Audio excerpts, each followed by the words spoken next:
मुझे तो हमेशा से ही ये बात बेवकूफी की लगी कि अब कि एक अल्लाह मियाँ बैठे हुए हैं ऊपर और वो हर एक को देख रहे हैं और हर एक के बारे में नोट कर रहे हैं कि इसने क्या किया उसने। मैंने कहा बहुत ही बिजी रहते होंगे वो, मतलब उनको फुर्सत ही कहाँ होगी कुछ और करने की। तो ये बातें तो मुझे तब भी नहीं सूझी जब 5-6 साल की उम्र में ये कहानियां मुझे बताई जाती थी, और अब तो खैर बिल्कुल ही मैंने Wake up to reality।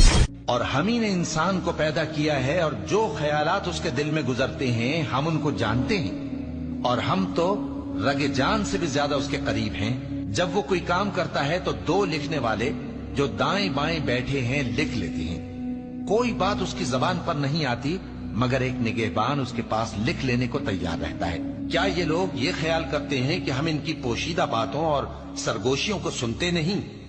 क्यों नहीं, सब सुनते हैं, और हमारे फरिश्ते इनके पास इनकी सब बातें लिख लेते हैं। और उसी के पास गैब की कुंजियां हैं जिनको उसके सिवा कोई नहीं जानता, और उसे जंगलों और दरियाओं की सब चीजों का इल्म है, और कोई पत्ता नहीं झड़ता मगर वो उसको जानता है, और जमीन के अंधेरों में कोई दाना और कोई हरी या सूखी चीज नहीं है मगर किताब रोशन में लिखी हुई है।